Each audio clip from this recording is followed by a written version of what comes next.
Good morning, everyone. I hope everyone is safe and healthy.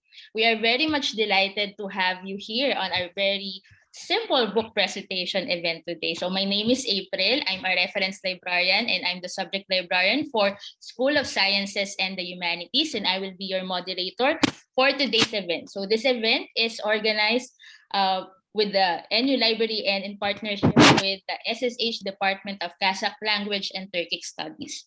So today's event is actually an extension of the Women's Month celebration. We can, say it that way because we are very much delighted to have some of the notable women authors behind this wonderful book entitled Memory, Voice, and Identity: Muslim Women's Writing from Across the Middle East.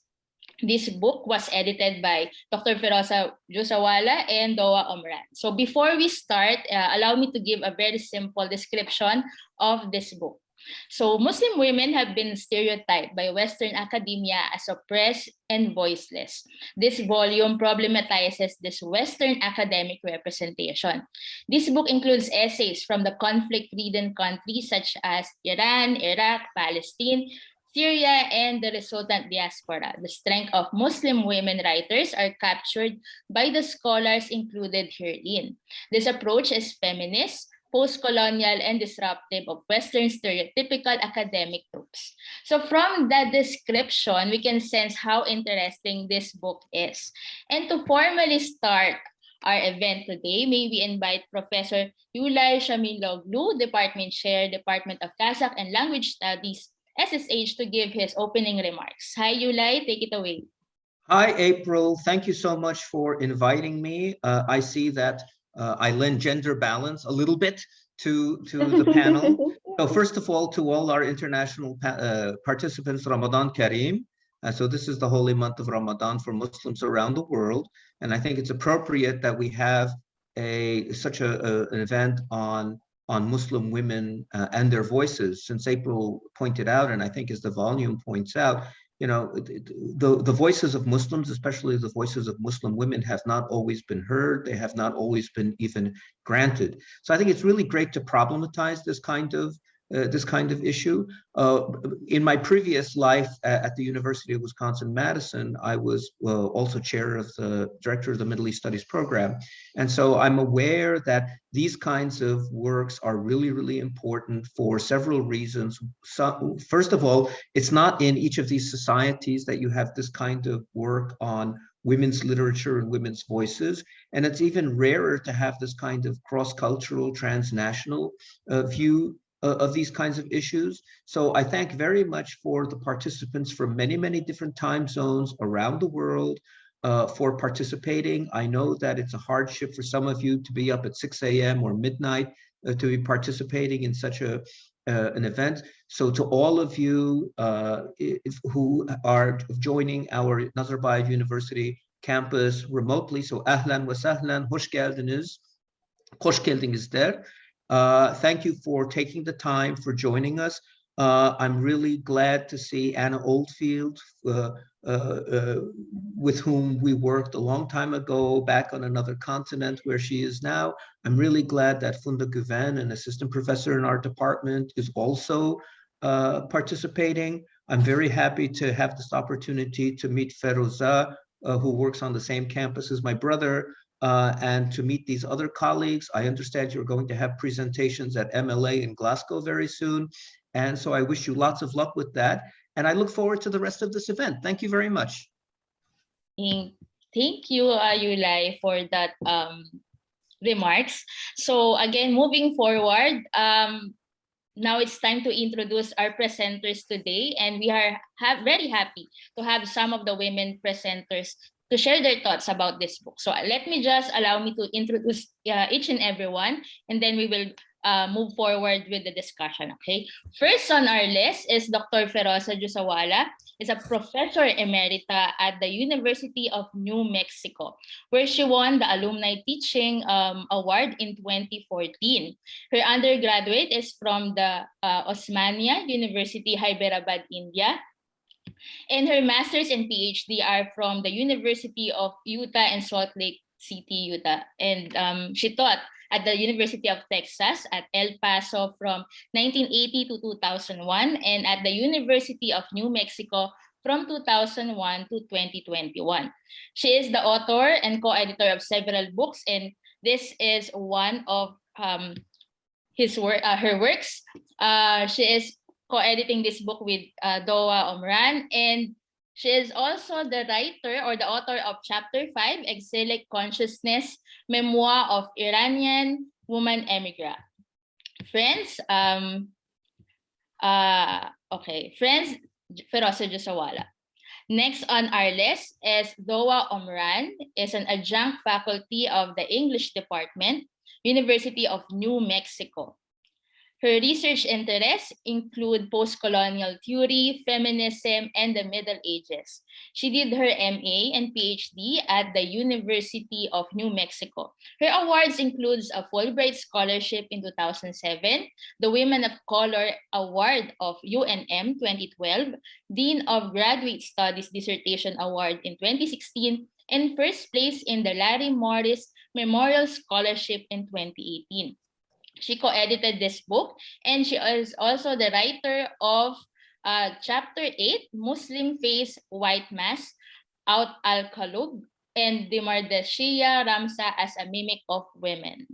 Friends, Doaa Omran. So I hope I pronounced those words right. Next on our list, Thank you. Next on our list is Heba Gaber Abdelaziz, is an English language coordinator at Alexandria University, Egypt, where she teaches Anglophone and Francophone civilizations, critical thinking, and European culture heritage. She earned her PhD in 2017, which tackled the depiction of London in multicultural British fiction. She has presented several research papers in different conferences and universities and contributed to a chapter of this book.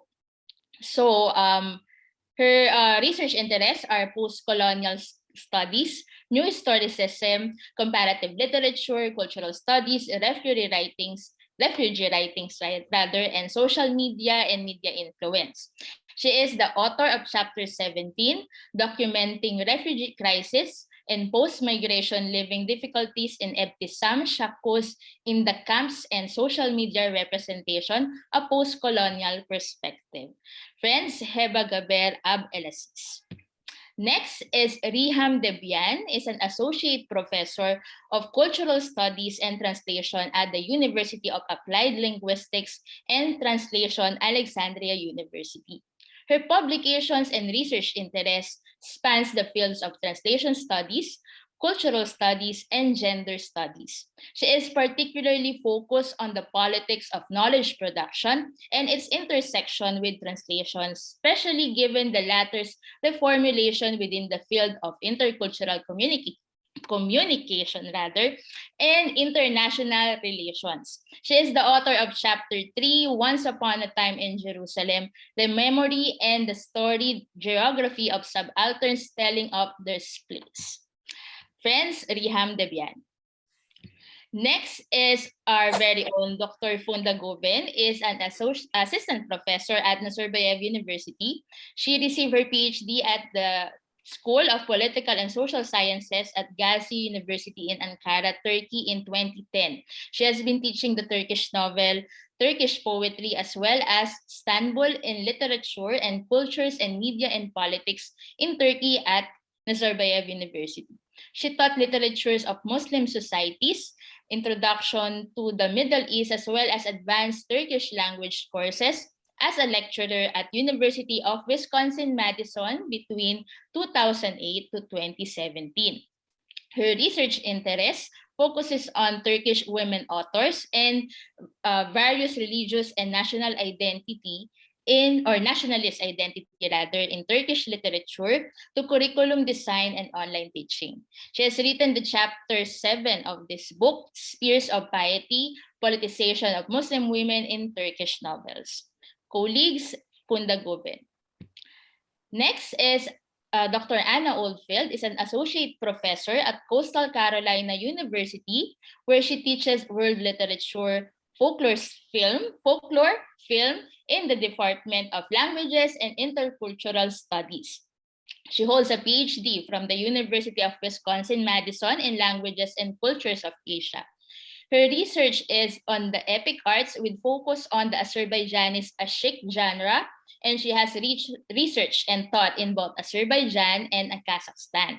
She favors working collaboratively with transnational research partners and developing strategies to further the decolonization of Turkic studies. Oldfield has been active in cultural exchange initiatives, including with Smithsonian Folklore, the San Francisco World Music Festival, and the British Library Endangered Archives Program. She has written the chapter 4 of this book, Don't Get It in My Face Like a Chic Perry, The Legacy of Azerbaijan's most famous women bard. Friends, Anna Oldfield. Next on our list is Asma Ahmed Youssef Moawad. Is a lecturer of English literature. She got her PhD in English literature in Egypt, Alexandra University in 2017. She works at the Higher Institute of Languages also in Egypt. She teaches poetry, criticism, drama, and novel, and gives lectures in humanities and world history at the University of Management and Technology, Virginia, USA. She has a number of publications, and recently her paper is accepted for publishing, entitled Interdisciplinary and Reshaping Approaches and Techniques in Wallace Stevens' Visual Poetry. She wrote the chapter in this book, Shaping a Female Identity, Feminism and National Identity in Suad al-Sabah's Poetry, which is the chapter 12 in this book. Friends, that's Asma Ahmed Youssef Moawad. And last but not the least, Amani El-Sawi is an associate professor of English literature in Faculty of Education, Department of English Language and Literature, Alexandria University, Egypt. Her field of specialty is English and American drama. She is a playwright, and she participated with her first play, The Sun, in 2015 Women Playwrights International Conference held in Cape Town, South Africa. Her second play, Eclipse, was performed in Santiago de Chile in 2018. The other plays are Eve's Voice, The Apple Tree, Paradise Lost, and The Scars. She wrote the chapter 20, Revolutionizing Scheherazade. I hope I pronounced it right. Reconstructing the exotic and oppressed Muslim odalisques in Mohja Kahf's poetry. Okay, so those are our notable presenters for today. So I hope I pronounced everything right. But again, it's time for us to have a very simple discussion about this wonderful book. So I hope each of the presenters will be here and have time, at least probably 5 to 10 minutes, to provide us some of your thoughts about this book. So here are some of our discussion points. Maybe you could tell us something about your book chapter, and probably can you share something, what inspired you to write your book chapter? And last but not the least, why do you think this book or your book chapter is worth reading? So probably we can start with Dr. Feroza and share something about her book chapter, or probably the entire book. Dr. Feroza, hi. Oh, hi. Can you hear me okay? We are having a bit of a windstorm, and so also my internet is not a little stable. Shami, we should tell your brother to do something about this. Anyway, here I am. Doaa, do you want to share our PowerPoint? Yeah, if they give me access, I'll be happy to do so. I think you have. Can you check? Okay. Okay, I'll just stop my screen share. Please, thank you. And while Doaa is ready to share the PowerPoint, I want to first of all thank Funda Guven and also Dr. Shamiglu. And what a surprise! I come on and he tells me that my colleague from the Faculty Senate is his brother. So I'm very happy to know that. I actually just sent the forwarded the link to Dr. Shamiglu and said, your brother is in a Zoom seminar with me. Do you want to join? But it's 10:30 at night, and maybe he's already, though the engineers work a long time and work late. So he may be up, he may see it or not see it, I don't know. However, it's a real honor. Funda, thank you for inviting us. And April, thank you for arranging this through the library. We are very, very, very, very grateful to you, Funda, for making this information available in Turkey. I'm both honored and thankful. I want to say I love Turkey. When my son graduated from high school, we took a little cruise, he and I, around the Mediterranean, and we went to Istanbul. And he went off somewhere with another friend of his, and I went and walked on the Bosphorus Bridge. And it was just a real pleasure to be able to realize how our people can be connected. You know, that is the theme of the book, and that is the purpose of this book, and that is the purpose of bringing all these scholars together. Please think of this book as a metaphor for the Bosphorus Bridge, and the Bosphorus Bridge is a metaphor book because we are connecting Europe, Asia, Asia Minor, and Asia, and you know, all of the Middle East. Doaa did a lot of work trying to find people from every different part of it. Even Mauritania, we have Fatima who came back. She did her particular part. So we went to great deal of trouble. The way this book came out, April, you asked our question, very long time ago, 2005, I taught a women's studies course in Muslim women's writing. And then when Doaa came on as a graduate student, I think it was 2015 or something, we were talking about it just yesterday. I posed that we do an ACLA seminar. Actually, she did. And Sobia Khan, who is in our next volume, also suggested that we do an ACLA seminar. She was, Sobia was always behind me saying, you need to do ACLA. And now she's behind me saying, you need to do National Women's Studies Association. So we did this, and we got a call for papers. And from the call for papers, we got a lot of people from Egypt. We got a lot of people from different parts, and also Doaa invited several of her friends and colleagues from Alexandria. And so we put this book together where each person is talking about a different geographic area, and the memories, the ways in which women have articulated themselves, even from refugee camps. And there's an essay who talks about the ways in which women have she writes about another person named Rafai, who writes about how women have articulated themselves in Syrian camps, cooking, through various ways like that. So basically, it's important that these connections be made and these connections be built up among us to understand. But another thing that is very important to me is indigenous critical approaches, or ways to approach a text from an indigenous perspective rather than just a Western perspective, because there are always the indigenous critical voices. And so we worked very hard to bring together indigenous critical voices, as well as those of people like Anna Oldfield, who have visited places and lived with the indigenous people and are able to articulate those particular voices. So moving, from the premises there, I said two premises that are important for me. One is that of Deleuze and Guattari, of the movements and migrations of people across continents and the ways in which they formulate themselves and the ways in which they talk about themselves. So we using that one premise as of indigenous theories and indigenous writing, and letting the women articulate themselves, we proceeded to put this volume together and invite several people, including those who were in the ACLA seminar. And then we had a very large group So, but the referees of the book asked that we break it up into one that's Middle Eastern and one that is South Asia and Southeast Asia.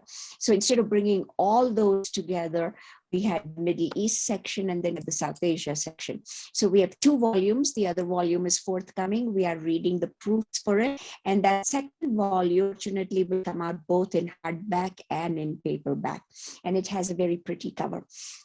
So having proceeded from this, another one, and I'm to my talk, I'll talk about my own premise, but when, can we move to the next slide, please? Where another premise of the book is that of the governing trope of Scheherazade. So this, we should come down further to yet another slide, Doaa, where we talk about Scheherazade. So we talk about these women as warriors of word. The next slide will tell you that, but that all of these women writers, as well as the critics who have written about, are like Scheherazade's sisters, as it were. They are kept the stories going to keep themselves alive. They've kept the stories going to keep themselves alive, and this is the important thing. So as you see here on this slide, I have said groups of women probably told each other grandmother's tales, but without getting into the issues of authorship, so masterfully dealt with Feroza Ghazul. We can envision this mythic figure of Scheherazade as the embodiment not only of storytelling, but also of critiquing. Additionally, the Moroccan critic Fatima Mernissi, in her Scheherazade Goes West, treats contemporary Western feminism and the treatment of women in the light of Scheherazade. So we wanted to do that, and as the next slide shows, Doaa, this one, that, you know, all of us are women warriors, warriors of words. So like Scheherazade, all these writers have told stories and kept themselves alive, not only through camps, but diasporic conditions. And in diasporic conditions where nostalgia kicks into play. Just today, I heard from the other writer who wrote about Tamara Chalabi, Arti Satanathar, and she said she couldn't participate in this and also cannot participate in Glasgow. But the ways in which women carried their stories with them, not as baggage, but as the enlightenment to the diasporic places, whether it is the UK, whether it is Palestine, or if they were exiled from Palestine, whether it was in Egypt, as in Riham's paper about the woman writer writing about her nostalgia of Jerusalem. Once upon a time in Jerusalem. So the women carry these stories with them, and then they articulate them in nostalgia, but the nostalgia takes a particular twist and turn where they turn towards the indigeneity, and that is the focus of my paper. I will come down to that. I want to make clear, though, if we go to the next slide, please, I want to make clear that I'm a Parsi Zoroastrian. Now, the participants in this book and in the workshops we have done before have heard me say this. I'm a Zoroastrian from Iran, what we call Parsis, who immigrated to India due to the Arab colonization of Iran and the consequent suppression of the Zoroastrian religion. So I tried to make the connection between the writers in Iran who are of Muslim background, but also connecting to their sort of Zoroastrian or ancient Persian. And I call it Persian, which is a particular quirk for myself, Persian identity and their ways of being. So I said here, consider all the women warriors who were Zoroastrian and from the ancient Persian sorts of background. So they're connecting to a kind of an indigeneity, which is different from what we see here. Another premise that's very important to me for this particular purpose is that of the palimpsest of colonialisms. We tend today to blame the colonialism entirely on the British or the Western colonization of, let's call it third world. It's not an appropriate term, but of the global South, the third world, whatever you want to call it. So we tend to say, okay, this oppression came via the European colonizers, but there were waves and waves of colonization. And Aryan colonization came over India, which brought issues of race and caste. Similarly, a Muslim colonization came over a place like Persia, and it changes the tenor of the country, changes the tenor of the people, as it were. So that is an important issue. And then in my search for using an indigenous critical theory, I then turned to Edward Said. This is as close as I could get to anything indigenous for the Middle East. And Said has articulated his own senses of exile, his own senses of connection to the land, while also being in his diasporic situation in the Ivy Leagues of the US universities. And so it was important for me to turn to his sense of the exilic consciousness. So the writers who most, though, if we can go to the next, the writers who most use this kind of exilic consciousness to connect to their Persian roots are Azhar Nafisi in her reading Lolita in Tehran, Azadeh Moaneh in her Lipstick Jihad, and also Shirin Ebadi, Until We Are Free. So it is interesting that these women see themselves mostly as Persian and develop this sort of nostalgia, both there in Iran as well as in their diasporic places, Azhar Nafisi in the US, Azadeh Moaneh in Libya, and so forth, and Shirin Ebadi right there, seeing themselves as being a little bit alienated from the colonizing culture that tends to shape or reshape the way in which they both understood being Iranian and Muslim. And it's very important for them to remain Muslim while questioning the sort of Muslim premises that have come about via a sense of colonialism. So these are the premises with which I proceeded in my paper. And to answer your question, April, the last what inspired me to write this paper or essay is that sense of my own sense of identity. And the other writers will talk about how the writers they deal with will come upon their senses of identity. And its identity is the major theme of Doaa's next paper. So Doaa, go ahead with your next slide of paper. All right. Hi, everyone. I'm so happy to be here, and thank you, Funda, for organizing this. So my paper is on novel published in French by an Egyptian writer in 1958. And as April was saying in the beginning, I'm like my PhD was in medieval romances, and I looked at medieval archetypes and how they are inspired by the Quran. And one of the figures, the medieval figures that I didn't use in my dissertation, but I always admire is Ibn Khaldun.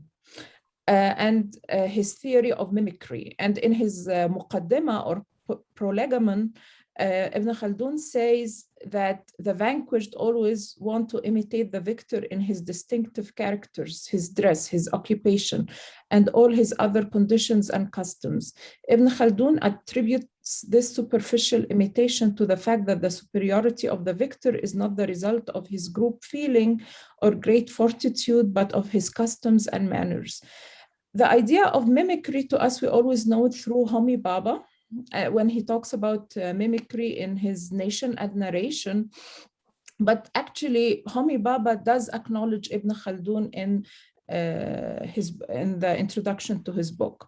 So why am I talking about Ibn Khaldun here? Because the writer al-Kouloub al-Dimerdashiyyah, who wrote Ramza in 1958, as I've said, talks about a woman, and she sort of identifies with the protagonist. The protagonist is raised in an Egyptian Muslim household, belongs to the upper class. She's educated by a French governess, and she enjoys European literature. And in the novel, she does make fun of the Arab scholars, the Arab teachers who come to teach her the Arabic language and the religion and the Arabic geography and history. She takes them lightly, whereas you find like a lot of respect for the European aspect and the European education that she receives. And in my paper, I argue that, you know, the protagonist does have some sort of xenophilia, or as we call it in Arabic, عقدة الخواجة, or the foreigner's complex. She wants to be a Muslim woman, or she is a Muslim woman, but she wants to imitate the West. And I do take the title of my paper in the chapter in the book is Muslim Face White Mask. And I'm actually playing on Frantz Fanon's idea of the white mask, black faces, white masks. And this is what I base my theory on here. Like, she's a Muslim woman and she's imitating the West. And like the paper introduces the idea of the Muslim woman being torn between the idea of wearing the hijab or being Muslim and sticking to her identity, or wearing the hat. And I talk about what British and French education has done to colonized countries. Okay, they did introduce the language, but in the process, a lot of our identities was negotiated and was questioned, and it becomes problematized in works such as this novel. Yeah, and I think I'll just this is what I have to share for today, because I don't want to go over my time. Thank you so much. All right, thank you for that sharing, Feroza, Dr. Feroza and Doaa. It's really interesting to see how you articulate from your writings the sense of identity and letting the women articulate themselves, right? So thank you for that sharing. It's really interesting. Let's move forward with Heba. Maybe she could share something from her presentation. Yeah, thank you, Heba. Yeah, all right. Hello, everyone. The idea of my chapter is to show how women can write back at the empire, even in the worst conditions, and move a step further to create an alternative memory other than the memory of the West, okay, which is at most times the official memory, and also document the atrocities of the West as a weapon to fight back. The idea of the chapter came to me when I wanted to highlight the unspoken of experiences of women in the remote areas of the world. And this is very important, exchanging experiences and bringing to light, as I told you, the unspoken stories of women.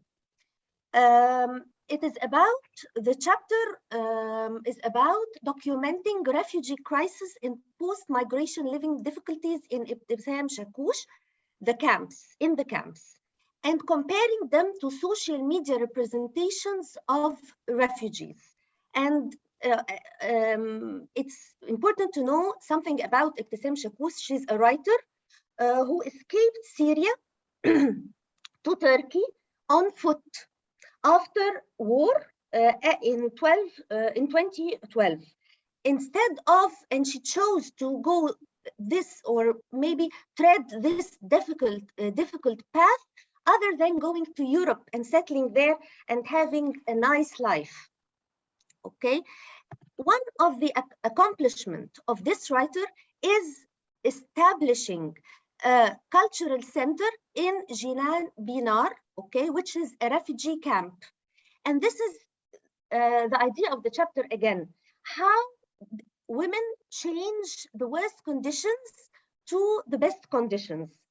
And a post-colonial reading of that shows or counterparts the social media representations of Syrian refugees on Facebook and Twitter and Instagram as weak individuals and useless. Okay, the chapter highlights that Syria is no longer imprisoned in the camps through the voice of the writer, okay, who negates that the life of the camps is a secret life and emotional, physiological stress to the refugees. It's not a state of numbness, and there's no dullness in this life. And the writer in the camps is a collection of short stories. The writer highlights the importance of the genre, okay, because the genre of the short story is very appropriate to reflect the lives of different refugees, different experiences, okay, with no preaching, only stories that highlight the situation and fight back at the colonial idea of refugees. I present the ideas of different writers, post-colonial writers, like, for example, Robert Young, okay, and Benedict Anderson, who highlight the idea that the word nation creates community with no communal values, okay, and they highlight the emptiness of the term nation. I highlight in the chapter that the selfies, for example, of refugees that circulate on Facebook, okay, are weapons to counterpart and fight back at the images of refugees who are helpless, okay, highlighting the ideas of Fanon, who suggests that colonizers in charge of making history try to choose the things that are to be remembered and the things that are to be ignored. The selfies try to create an alternative memory to make people remember how these people are surviving and moving on. Okay, the themes highlighted are the ideas of showing ideas of true traumatic stories, okay, but also highlighting the resilience, okay, and these are images of changing the refugee camp into schools, into classes, okay, in order to show how these people are adapted, okay, denying the pathologizing the trauma story of refugees, which may further alienate refugees from their full inclusion in life, okay. In this way, the empire photographs back as much as it writes back, okay. They photograph back to the Western refugees, denying the images of refugees which dehumanize them, okay, with no characteristics of modern life enjoyed by colonizers such as capitalism and consumerism and so on, okay. The writer Ibtisam Shakush shows how people are celebrating their life, having classes in the refugee camps, okay, and this goes hand in hand with the photos of survival which are circulating on Facebook by the Syrian refugees, showing their parties, showing their graduation, okay. The peaceful photos of marriage and birthday parties are form of revolution and liberation, reawakening and decolonization, okay. In this way, the chapter shows that the photos of refugees by themselves counterpart the Western photos by refugees, okay. The photos of the refugees is a way again to document history, assert identity, and used as surviving technique, okay. And in fact, this is a violent tool, okay, to write back. Okay, many short stories are included in the collection of short stories, like, for example, a story which is called A Doll on the Way. And the chapter reads this short story, and among others, to show how these people are continuing, how they are going to still survive. Okay, the story is about a doll, which is bought by a father to his daughter, okay, and as they move on foot from one camp to the other camp, the doll is lost, and many Syrian girls take the doll and play with it, and then they leave it on the way, and then other girls come and play with it. okay? The doll is a symbol of how people are moving on, okay? Of the lost identity that people are trying to survive and trying to keep. Okay, a final word I'd like to say that post-colonial writings can offer a great opportunity to put refugee literature in effect and create an alternative memory that not only documents the atrocities that refugees face, and also direct the attention towards silent refugees who continuously and untediously write and photograph back in the face of the empire. And I think this is a very important thing the book presents and tries to propagate. Thank you. All right, thank you for that sharing, Heba. I really find it interesting, you know, creating an alternative memory through selfies. And, you know, it's really difficult to check the representation of refugees, you know, with the social media. It's really crucial for us. So thank you for that sharing. And probably we can move forward with Riham. Yeah. Riham, are you here? Yes, I'm here. Yeah. Can I share the screen, please? Sure, sure. Okay. My paper, Once Upon a Time in Jerusalem, really speaks about feminist translation paraxis and the subaltern rememory, and definitely the idea of geographical remembrance. And here the remembrance means rememory as much as remembering the dismembered geography. Why I would really begin with what incited me to write that book chapter, and why specifically on Palestine, and why specifically the topic of memory and how it was instrumentalized in the Egyptian context. What I was interested in is to show why I'm engaged with the idea of feminist translation paraxis and the subaltern rememory. It's not the alternative memory of Heba as much as the subaltern rememory. And my engagement with the topic itself came with the question of Palestine, because that's about it, as much as the idea of rewriting and rememory. It has to do with the geographical remembrance that Palestinian women themselves, they do through the idea of rememory, especially that they share the intergenerational storytelling that remember like against dismember geography, and thus construct place out of place. I hope you see the first slide, because the first slide, it's about the key and the right to return. It's a mythology among Palestinian women that normally Palestinian women would hold the key to the lost land, to their lost home in Jerusalem, to the homes that has been occupied by the Israeli forces. And the key and the right to return is very much symbolic and trope of the idea of rewriting and rememory, which my case study is studying at this point, because the story that I'm tackling, Once Upon a Time in Jerusalem, it's written by an Egyptian writer, Sahar Hamouda. Sahar Hamouda, her mom is Palestinian, and her mom,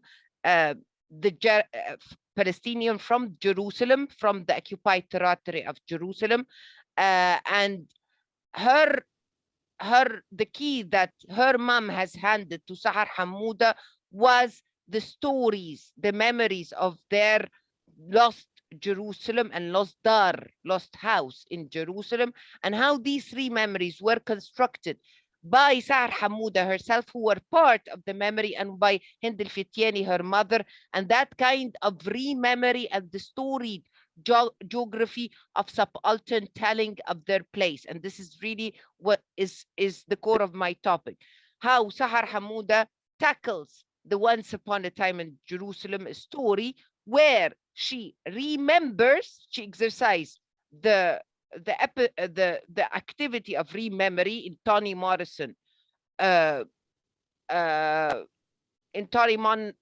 aesthetic, which is really recreation of the memory of the place out of place. And through that action of rememory, written rememory, textualized rememory, she managed to convert oral history into textuality, one. Number two, she has managed to remember against the dismembered geography of Jerusalem, And this was the feat of the subalterns telling of their place, their space and place, which cannot be lost in geography because of the act of storytelling, which really is symbolic of the key and the right to return. And hence, my paper dealt with the idea of the Palestinian woman no. What is the Palestinian woman no? As we know that colonialism is really geographical violence, because according to Edward Said, colonialism was there to effect some kind of geographical violence whereby spaces and places are demolished and destroyed by their very identity, by the coercion of the colonizer. And for Said, as a matter of fact, part of the post-colonial subject is to recreate that geographical identity, which is really what Sahar has done, what Hamouda has done, and her mother, through recreating the story of Jerusalem. And this is Sahar Hamouda, Once Upon a Time in Jerusalem. How does that recreation of the space of the old Jerusalem, space out of space and place out of place, is done? In the field of textuality, there is new orientation towards paratextuality and how the paratext itself construct feelings of the text, exactly like the selfies when they create alternative memory, and definitely depending very much on the visual mode.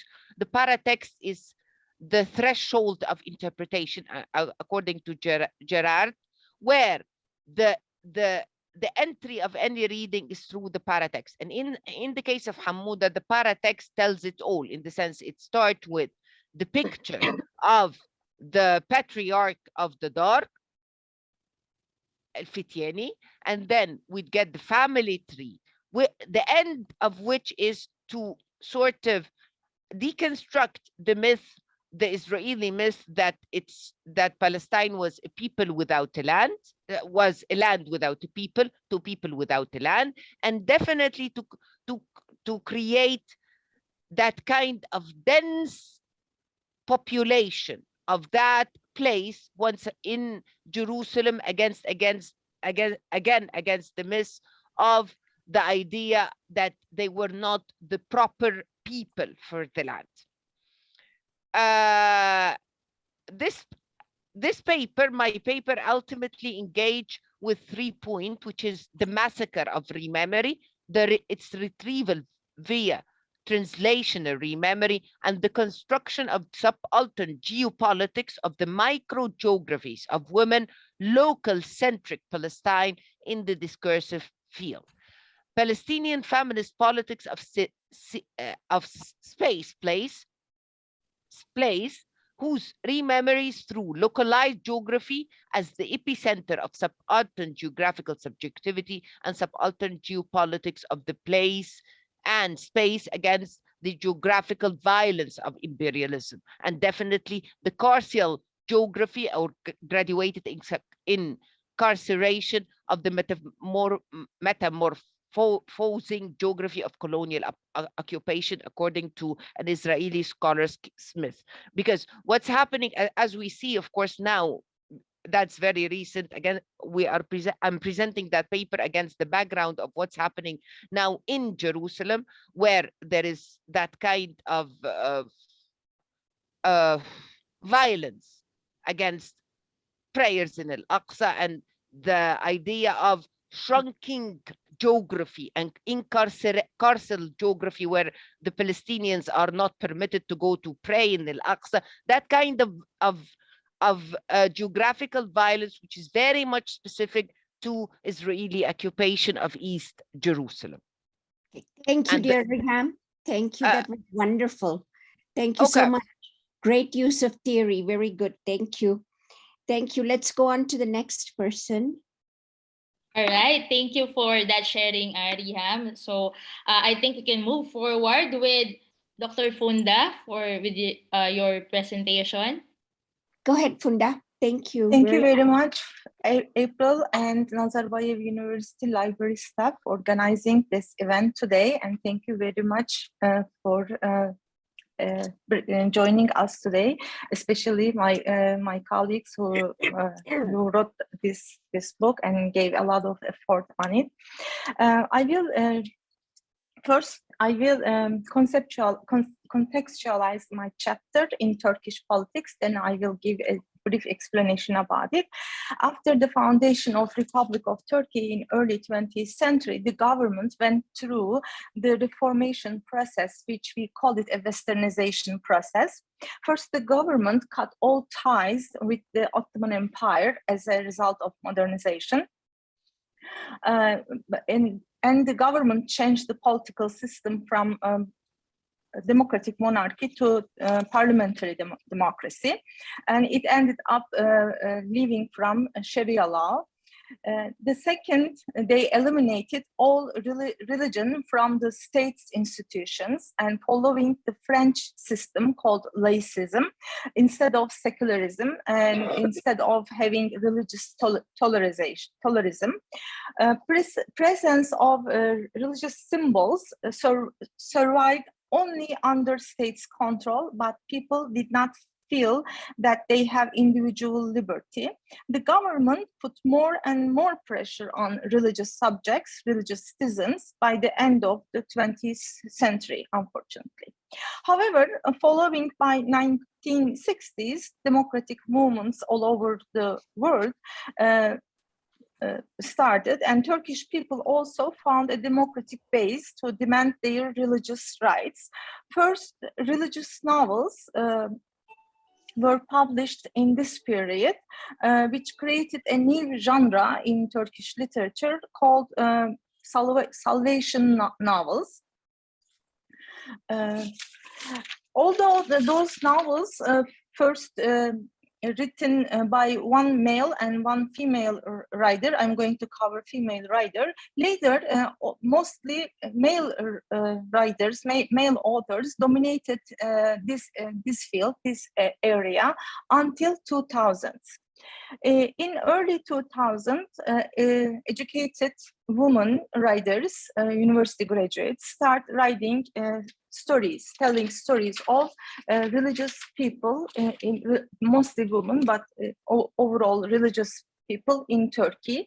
I was writing my dissertation, and unfortunately, my advisor didn't want to work with me that time because he thought this is I cannot find enough data to cover because there were only a few novels that time.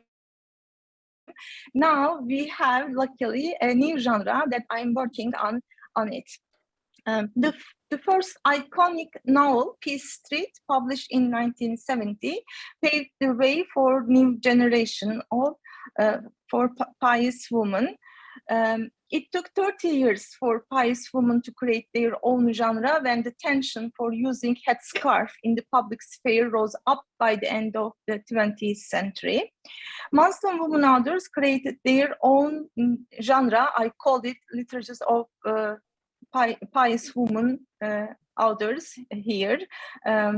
After the salvation novels, secular women or Muslim men authors told their stories dominantly before 2000. Starting from 2000, they have been telling their own stories. So here in this chapter, I covered Peace Street, published in 1970 as a pioneering, and later Distant Country by Fatma Barbarosoğlu, The Conviction, so the first novel and first author, the second Distant Country and author Fatma Barbarosoğlu, The Conviction Room 2003 by Yıldız Ramazanoğlu, and Close to the Border 2012 by Cihan Aktaş.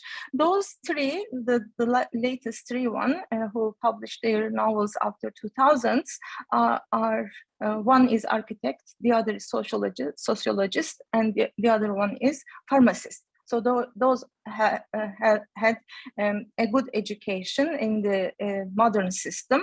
They didn't have regular religious education in a religious institution, but they went through the state schools, and they developed their religious identity by the side of their modern education. In those individual stories of Muslim women narrated by either third-person omniscient or first-person pious narrators in those novels show the reader that they resist against any given identity by a secular state in Turkey or a religious state in Iran in the very last novel, but they chose their religious identity by themselves, and they encourage their reader to follow their own identity search and continue reconstructing their religious identity. Thank you. Thank you for that sharing, Funda. So it's really interesting to know those pious women and their religious identity, right? Their own religious identity, I mean, by themselves. Thank you for your sharing. Let's move forward with Anna. Thank you. And I'll also see if I can share my screen here. Let's see. Okay, and I just have 2 slides. Okay, can you hear me? Yes. Okay, it's a great honor for me to be here. I'm always, it's wonderful to visit Nazarbayev University, even virtually, and thank you, Funda and the library for organizing this. And I'm very, very honored to be included in this volume and to be working with this group of scholars who are truly a remarkable group of people. You know, I've worked in edited volumes where I've never even met or talked to the other people that are writing in the volume. And this group of scholars is supportive and intellectually always stimulating each other. And also, as a scholar who is coming from America, I'm especially honored to be, perhaps as Feroza so beautifully said, like a Bosphorus bridge person who has been able to work, sort of reimagine my own work with the inspiration of this volume. And so I was lucky enough to be included at that ACLA panel on Muslim women's voices, talking about my own work on Azerbaijani Ashik singers. And I concentrated on women. And a sort of early inspiration for me, one of the ideas of this volume is unheard voices. And certainly Azerbaijani women ashiks, who are poet minstrels performing in a traditional genre, singing epics and lyric songs, are voices that were unknown in the English-speaking world and little known outside of the sphere of the former Russian Empire territories and Soviet territories.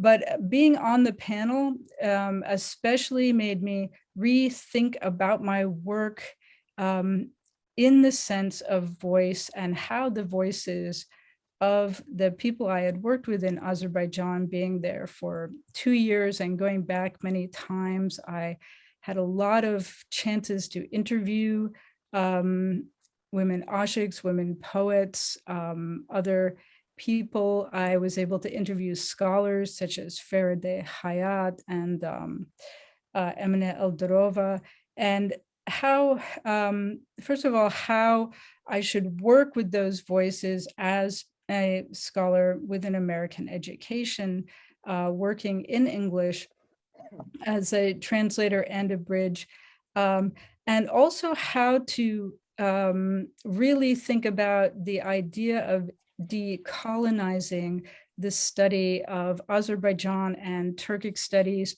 in the Russian sphere of influence, former Russian colonial territories, former Russian Soviet Union. And I'm also very thankful to be included in this volume because I believe the Turkic societies of the former Soviet Union, and really all non-Russian societies of the former Soviet Union, really need to be, it is so productive and so helpful and so important to see them as post-colonial territories that have been influenced by Russian colonialism. And certainly the tragedy in Ukraine shows us how intensive that colonial attitude coming from the Russian sphere really is. And so while looking at Azerbaijani traditional culture, and so this is oral narrative, though it can become written by those who are watching it, those who are, these can be written down and sort of turn into written literature and passed from generation to generation, both by oral narrative and written narrative. But working on this project really helped me think about the kind of double colonization.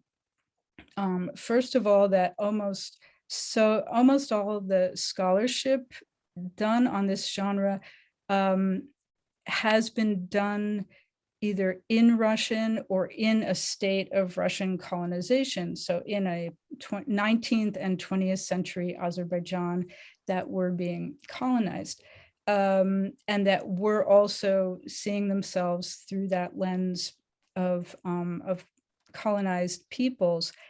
And also after the fall of the Soviet Union, and even before that, there was the sort of not physical, but intellectual colonialization coming from, I'd say in this case, a little bit the European, but really the American sphere, because of the Cold War and because of all Soviet cultures being seen through that lens.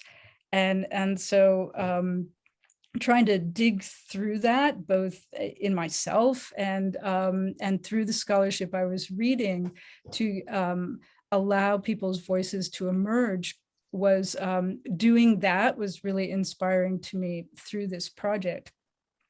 Now, thematically, what inspired me to this project, and I put my focus question here, is something very interesting I noticed, because when I was working in Azerbaijan and I was working with living people, women who were performing, who are still performing, but I was also researching the history of the genre, because again, that seemed very, even just the history of it was very fraught. I had read American scholars who had said it was impossible that there could be, that any Azerbaijani women could be performing in public before the Soviet era. And also Soviet Russian scholars had said the only reason you had women performing in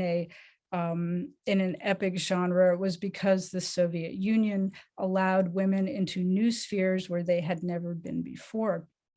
And so it became very important to me to find out how deep this tradition was of women having this public intellectual performative form in this way.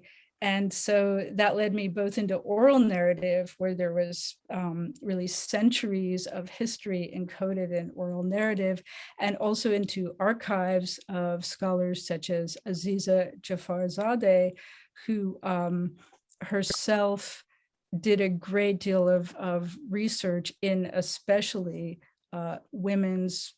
Azerbaijani women's writing and women's culture back for centuries. And I was struck by, in my historical research, this image of Ashik Peri, who lived in the 19th century. And there were a few of her poems written down. She was very good at verbal dueling, and people had written down her verbal duels. But what was most interesting to me about her is how much she resonated with, then it was 20th, now 21st century living women Ashik poets, and also their audiences, and also people, women in general. She was seen as a kind of this positive role model.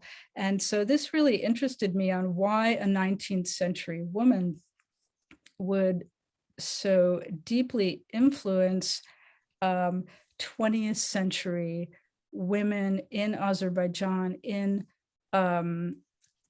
especially in this time when I was there. I first went in 2003. And so this was in a time when Azerbaijani people were really refinding and recreating their own identity. And so as you see this figure, Ashik Peri, this is the Ashik Peri Mejlisi. It existed from 1994 to the present. And so some of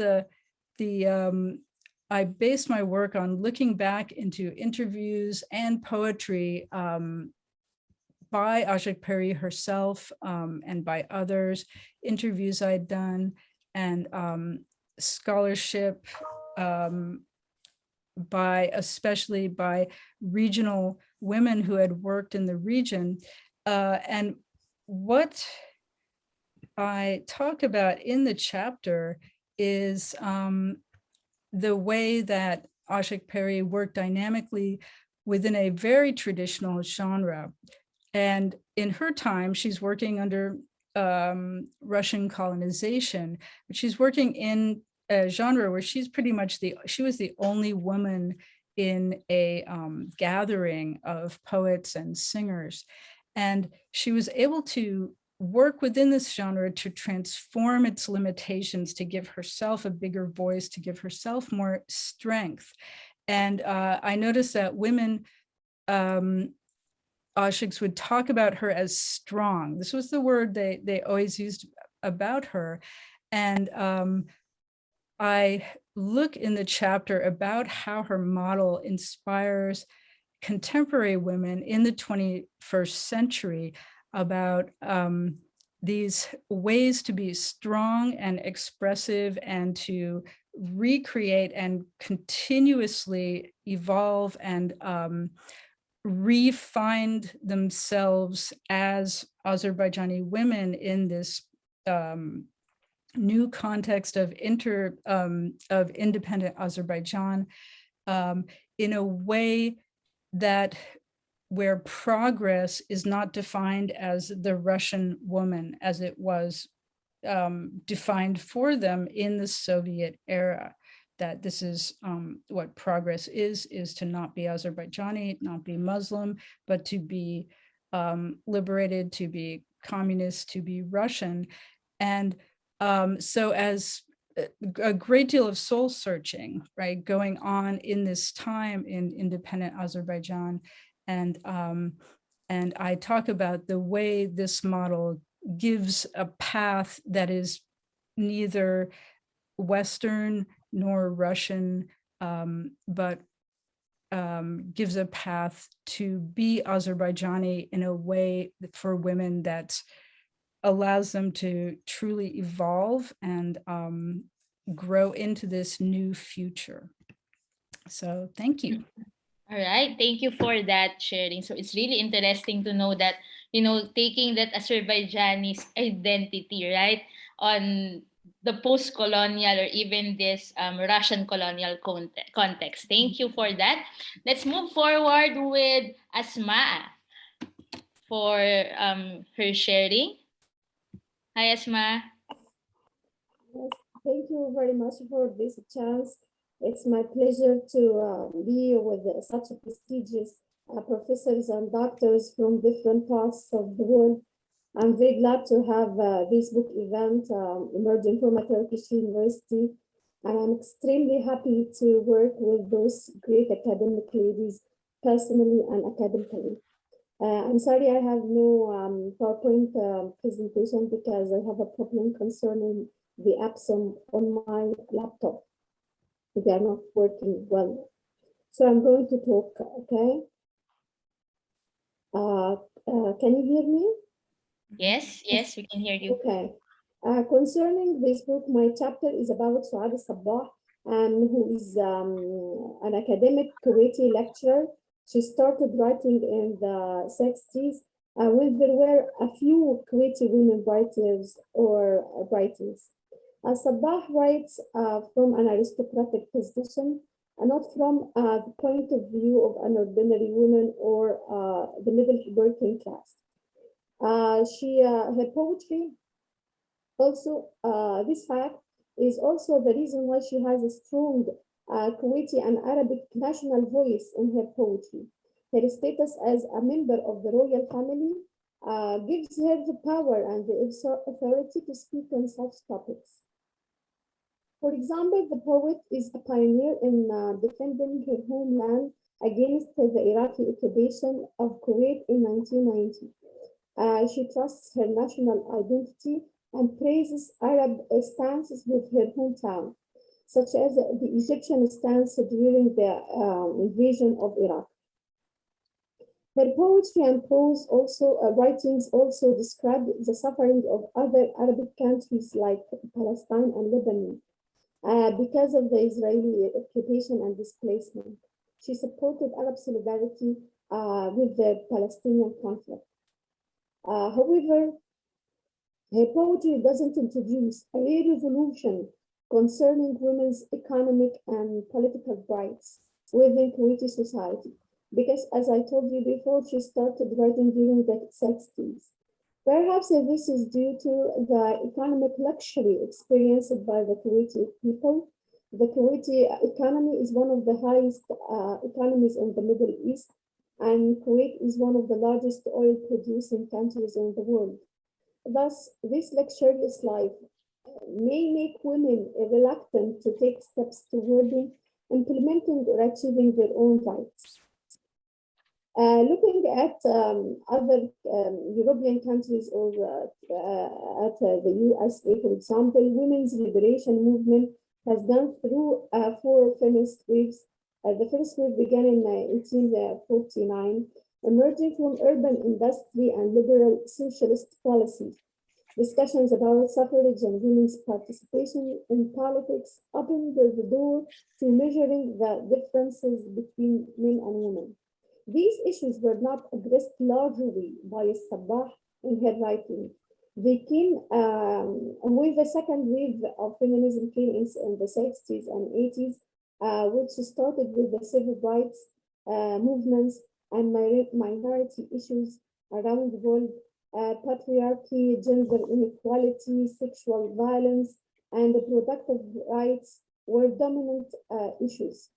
But again, in Sabbah's poetry, she didn't go for being some of the major ideas and beliefs of the first and second feminist waves. Because mainly of tribalism, male domination, and the siege status of women in Kuwait at that time. In general, although her writings didn't discuss critical issues about women's rights in depth, they opened the gate for the feminist field in Kuwaiti society. And Sabbah has a leading role in defending her own country against the outer enemies and women against patriarchal domination in her poems and prose writings. This book chapter seeks to discuss Sabbah's poetry in the light of many movements again and theories such as the socialist, Marxist, feminist movement and the extent of its effectiveness due to the influence of the social, economic, and political layers of Kuwaiti society. And that's it. Thank you. Thank you, Asma, so for that wonderful sharing. And last but not the least, we have Amani. to share her presentation. Do you have your presentation? Okay, hello everybody. Can you hear me? Okay. Unfortunately, I don't have a PowerPoint presentation because my presentation today is too short. But before I talk about my chapter, I just want to thank Dr. Funda and NU Library for giving us this chance to talk about our book today. Well, first, what inspired and motivated me to write this chapter, revolutionizing Shahrazad, deconstructing the exotic and oppressed Muslim odalisque in Mohja Kahf's poetry, is the stereotype and the negative representation of Muslim women, especially the veiled ones in the West.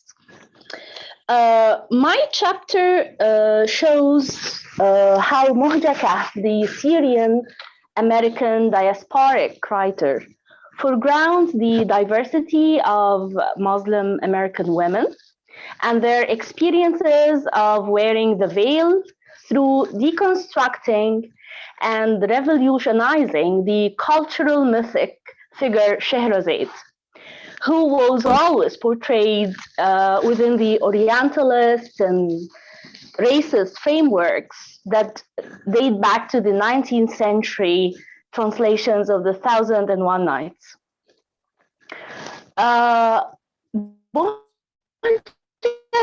Shahrazad as a writer and a revolutionary odalisque in her collection of poems, Emails from Shahrazad, which partially works to reinvent the lived experience of wearing the veil in relation to Muslim women's diasporic experiences.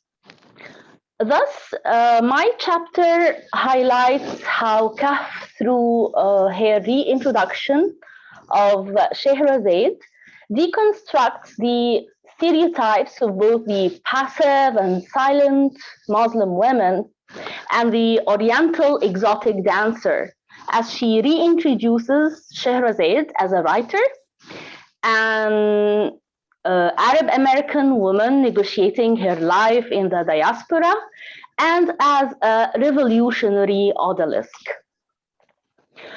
Thus, Kahf's Shahrazad embraces her position in the Middle East and West, and keeps the door open for both Arab and mainstream Americans to walk through. The in-between status can be a position of power for American Muslim women if they speak both languages and understand both cultural codes. And actually, Kahf's Shahrazad gains her advantage as poet and as storyteller via learning from other women. And she said in her emails, the poetry anthology, quote, "It's from you I fashion poetry," end of quote. She constantly moves back and forth between cultures to undermine stereotypes on all sides. And she takes another part of her power from Islamic traditions of poetry and storytelling embodied by Shahrazad in the original tales. Well, the last thing I would like to highlight in my talk here is Kahf's use of the term email to describe her poems. Which is very motivating since it's technological, indirect, quick, and all-encompassing form of communication. These emails or poems can be considered the communication space where she expresses her message regarding Muslim women and their representations. Moreover, this mode brings Shahrazad into the 21st century as she now creates concise narratives which can travel all over our globalized web, connected world. And actually, I just want to conclude my talk with this brief poem from her emails from Scheherazade. Yes, I speak English. Yes, I carry explosives. They are called words. Thank you. Wow, that was a very powerful end of that presentation. All right. So thank you again for our speakers, for our presenters. Let me just share my screen again, just for a quick, okay. All right. So thank you again for sharing your thoughts about this book. Indeed, this is very cross-cultural, transnational, and again, regaining the sense of identity of women, right? So I hope some of our participants probably have some questions. You can put that on the chat. But if not, again, thank you for joining us today. And we actually have at the library, we have a copy of this book. I think we have 5 copies of this book. Maybe we have some questions. Okay. So maybe while waiting for some questions, probably I just have one question from my end. But this is not, I understand that the context of the book is very, women's empowerment. But this is just on a personal note. Probably you can share what are your writing quirks. Can you share something about your interesting writing quirk? I've been, you've been writing so many chapters already, been editing some books. Probably you can share some of your writing quirks. Any from the speakers? Quirks, April, you mean quirks? What are our particular ways of writing? Yes, Well, yes. I have a lot of them. I try, I write by hand. Mm-hmm. Yeah, I write by hand. And I write down, to jot the notes and ideas. I cannot write on the computer. That's one of my major quirks, is that I have to write by my hand, and I write it off. Something developed lately in my writing, and I don't know what Doaa will say about this, but it's a real quirk. Doaa, I dictate to her. I dictate to her. So when I dictate, I said, Doaa, write this down. And when I dictate to her, she writes it down, and then we go over the notes and work with it. So she has become my scribe. So that has become one of my writing. But more than your scribe. Yeah, that's very interesting. Yeah. How about the others? Maybe they can share their writing quirk also. It's really interesting, right? How about? I can tell you about one of my quirks. Yeah. I write the thing on a Word document, and then I copy it on WhatsApp, or I print it out. And when I see it in a different screen, in a different setting, I look at it with fresh new eyes. So I change the shape of the screen from time to time. That's really interesting, right? How about, maybe Anna, can you share something in your writing field? Oh, did you say Anna? Yeah. Yeah. One thing I do is, this is kind of similar to what Doaa does in a different way. I read what I write aloud.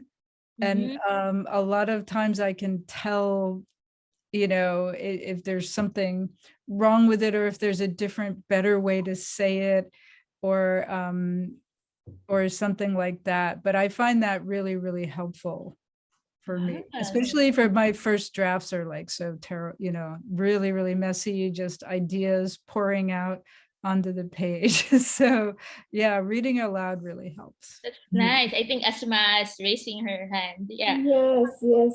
Actually, I'm using colors, and after writing a whole paragraph or an essay, I use colors for certain ideas. It makes things easier to come back to these thoughts and ideas. It's very interesting, and it catches my mind quickly. Yeah. That's nice. How about Funda? Do you have your own writing quirk?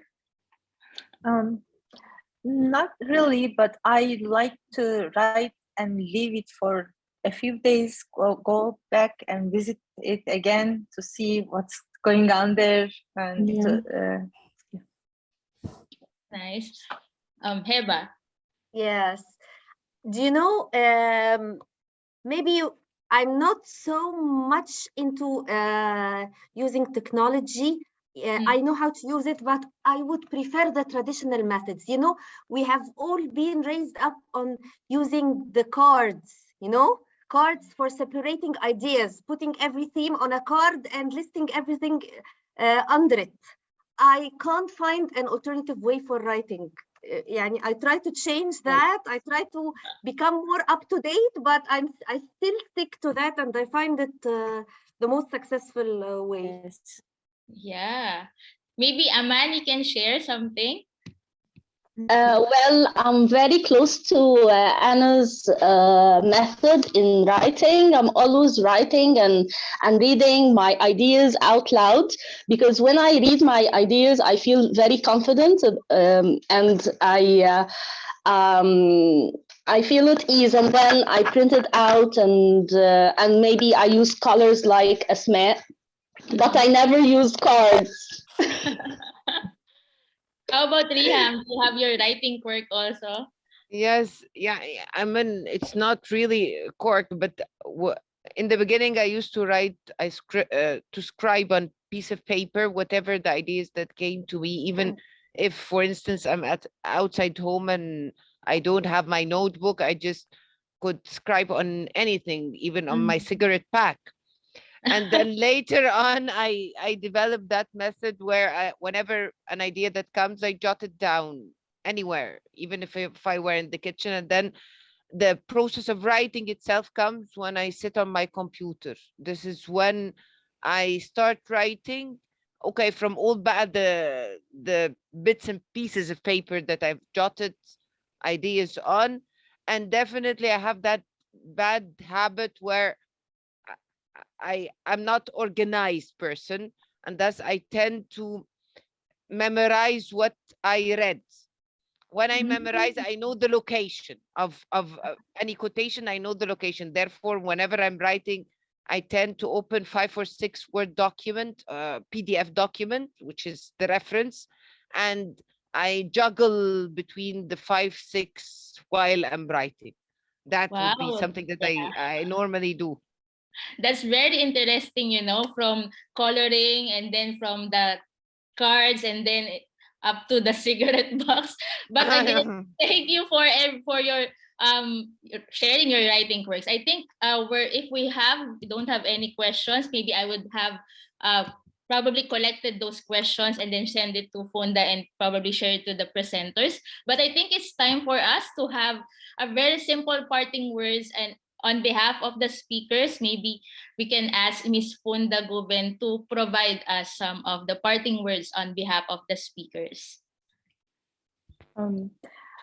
Okay, thank you very much again, and it's a great pleasure to give this presentation, this event today, being a part of it, and thank you for giving us a voice that we feel that we are voice of Muslim women writers' voice today here with you. And thank you very much for staying up until or after midnight or after the morning prayer. It's a great pleasure to work all this cohort, and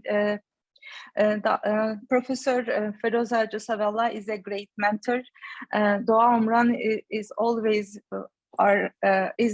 there for us, help us, support us. And thank you very much for bringing this book together. I'm looking forward to see you in the future. Thank you very much. Thank you very much, Funda, for arranging this. Thank you, April. Thank you, Dr. Shamiglu. Thank you very much, all of you, for giving us this opportunity, for buying our book and bringing us all together. Thank you to Anna Oldfield, who brought us Funda. And Funda, thank you very much for this great opportunity. Thank you so much. We are very honored. Thank you.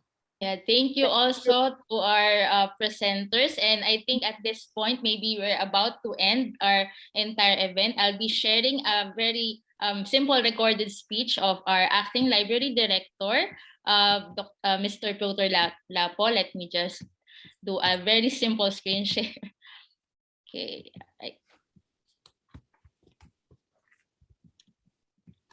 Dear speakers and participants of the book presentation of Memory, Voice, and Identity, Muslim Women's Writing from Across the Middle East. First of all, I would like to congratulate the authors and editors of the book, Professors Feroza, Jussawalla, Doaa, Omran, and Funda Guven, on its publication. In my opinion, it's a significant event for Nazarbayev University as a whole, and of course, for the library as part of it. The book is notable for both the fact that it has a collective author representing different countries of the Middle East, and the fact that its content is feminist, post-colonial, and disruptive of Western stereotypical academic tropes. In my opinion, this signs of the high research culture of Nazarbayev University, and the library always strives to support it. I wish new interesting and profound publications to the authors and editors of the book presented here. And of course, we librarians are always ready to take part in organizing the presentations. Thank you for your attention. Okay, so that was our library acting library director, Dr. Lapo. So again, I think that's it for our presentation for today. Thank you so much again for being with us for today. I know that we have different time zones, but again, thank you for being with us. The recordings of this session will be uploaded on our YouTube account, and then we will share the links to our to the YouTube recordings. Again, this is April. I'm your moderator for today's session, and have a great day, everyone. Bye. Thank you, April. Bye-bye. Thank you very much. Thank you, everyone. Thank you. Bye. Thank you. Thank We're you. very grateful. Thank you. Bye.